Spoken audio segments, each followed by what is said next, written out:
so to continue the topic, the second lesson or the second topic of this lesson is about the Good Conduct Time Allowance or GCTA. So this is from Republic Act 10592. This was enacted in 2013, amending Republic Act 3815 or the revised penal code. The law increased the GCTA of prisoners to be credited in the service of their sentence. Last June, the Supreme Court ruled that the law should apply retroactively. Some lawmakers, including the Senate President Vicente Tito Soto III, are calling for a review of the law about this good conduct time allowance for the prisoners. But what exactly GTCA is? Can all prisoners benefit from it?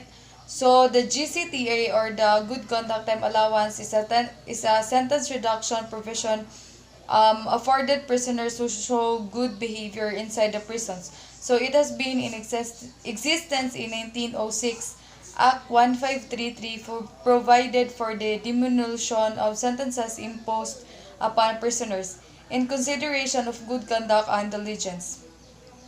Citing 1908 decision, the Senate or the senator said that the law served as a double purpose. This is to encourage the convict in an effort to reform and induce habits of industry and good conduct inside the prison, in the person beyond one sentence, and aid to discipline various jails and penitentiaries.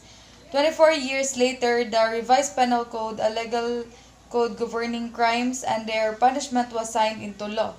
So, incorporating good conduct time allowances for any prisoner in any penal situation. So, what is RA 10592 and how does it work? So, in May 2013, then President Benigno Noynoy Aquino III signed RA 10592, amending Articles 29, 94, 97, 98, and 99 of the revised penal code, which sought to expand the application of the GCTA to those under preventive imprisonment or those detained during the criminal trial, those who are deemed too dangerous for release, and increase the numbers of days that may be credited for the GCTA. So allow an additional sentence deduction of 15 days for each month of study, teaching, and mentoring service, and expand the special time allowance for loyalty and make it applicable to those under preventive imprisonment. So here is the picture of the pre-RA 10592 in comparison or compared to the revised penal code RA 10592 of the GCTA. So there are prohibited acts subject to disciplinary actions inside the prison. So there are four categories of prohibited acts: the greatest, high, moderate, and low moderate. So specific sanctions are authorized for each category. Imposition of a sanction requires that the inmate first is found to have committed. For the greatest security level offenses, the discipline hearing officer or the DHO imposes one or more of sanctions A through E. So sanction B, number 1, must be imposed for a VCCLA inmate rated violent. So an inmate who per violent crime control and law enforcement. Next is the high severity level offenses. So the DHO imposes one or more sanctions through A and M, and except as noted in the sanction, may also suspend one or more sanctions A through M. Sanction B, imposed for a VCCLEA inmate rated violent and for the PLRA inmate. So these levels of severity of the inmates can be seen in the table that I have given or I have showed earlier. So the Prohibited Act Code 225, stalking. This is the purpose of punishing repetitive inmate behavior. Example are loitering, staring, leering, inappropriate remarks, short of insolence, profanity, or sexual proposals that are not clearly covered by other Prohibited Act Code. So when the staff encounters such behavior, the inmate should be specifically warned that it is not appropriate and must cease. If the behavior fits another prohibited act code provision, the inmate should be charged with violating that specific provision instead of stalking. So examples of other prohibited act code behavior that make stalking include but not limited to insolence code or the code 312 being an authorized area or code 316 threatening, code 203 and making sexual proposal or the threat code 306 or 206. So next, let's proceed to the moderate level offenses. So the DHO imposes at least one sanction A through M, but except as noted in the sanction may suspend any sanctions imposed. So the UDC ordinarily refers to the DHO, a moderate severity level charge for the VC-CLA inmate rated violence for PLRA inmate if the inmate was found to have committed two moderate offenses during his or her current anniversary year or the 12-month period for which an inmate may be eligible to earn good conduct time. So the UDC must document the reasons why a third charge for such an inmate was not referred to the DHO. So last is the low severity level offenses. So the DHO imposes at least one sanction B, 1, or D through M. The DHO may suspend any sanctions imposed. However, a B1 sanction may not be suspended. Except for the charges referred to the DHO, the UDC imposes at least one sanction F through M but may suspend any sanctions imposed.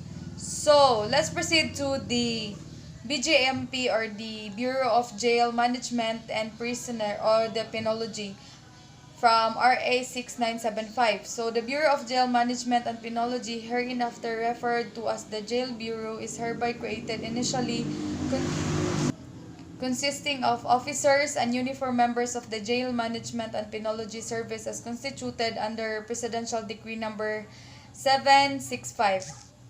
So, this was enacted by the virtue of Republic Act number 6975 or an act establishing the Philippine National Police under a reorganized Department of the Interior and Local Government and for other purposes.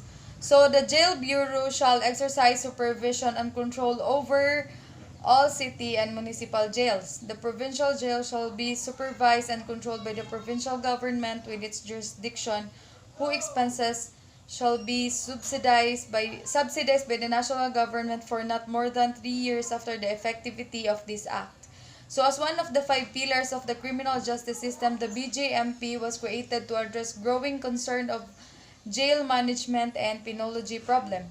Primarily, its clients and detainees accused before a court who are temporarily confined in such jails while undergoing investigation, waiting final judgment, and those who are serving sentence promulgated by the court 3 years and below. So, as provided for under RA 6975, the Jail Bureau is mandated to take operational and administrative control over all city, district, and municipal jails.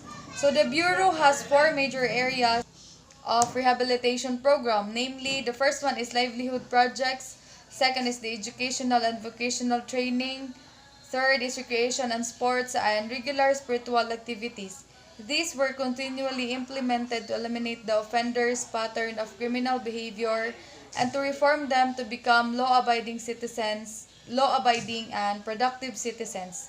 Although the workplace of the Jail Bureau is confined inside the portals of the jail to safeguard inmates, nonetheless, the Bureau has an inherent function to informing the public jail operations and other matters concerning the corrections of the pillar of the Philippines.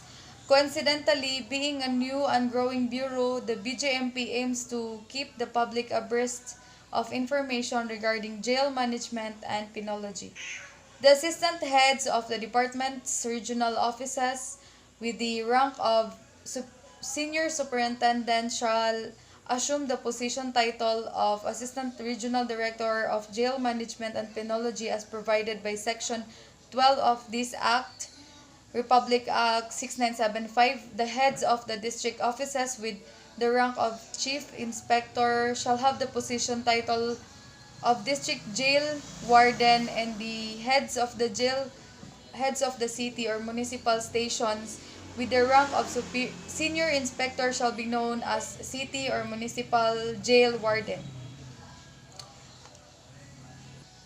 Okay, so let's proceed to the Republic Act 9263. So this act shall be known as the Bureau of Fire Protection and Bureau of Jail Management and Penology Professionalization Act of 2004. So it is declared policy of the state to maintain peace and order, protect life, liberty, and property, and promote general welfare essential for the enjoyment of all people of the blessings of democracy. So this is from Article 2, Section 5 of the Philippine Constitution. Moreover, it recognizes the responsibility of the state to strengthen government capability aimed towards the strengthening of the delivery of basic services to the citizens through the institutionalization of highly efficient and competent fire and jail service. So it is provided for under Republic Act 6975, otherwise known as the Department of Interior and Local Government Act of 1990. So that the task of the fire protection and jail management and penology shall be the responsibility of the Bureau of Fire Protection or the BFP and the Bureau of Jail Management and Penology or the BGMP respectively. Moreover, Section 3 of the Republic Act of 8551, otherwise known as the Philippine National Police Reform Reorganization Act of 1998, provide that in times of national emergency, BFP and BJMP, along with the Philippine National Police, shall, upon the direction of the President, assist the Armed Forces of the Philippines or AFP in meeting national emergency in addition to the performance of their inherent functions as mandated by the law. It is therefore recognized that the uniformed personnel of the BFP and BJMP as member of the uniformed service of the government under the Department of Interior and Local Government or the DILG are required the same amount of sacrifice, service, and dedication like their counterparts in the PNP and the AFP to carry out their respective duties to the extent of risking their lives and limbs. Toward this end, the state shall provide the professionalization and reconstructing of the BGMP and BFP by upgrading the level of qualifications of their uniformed personnel and standardizing their base pay, retirement, and other benefits, making it a par with those of the PNP and the AFP.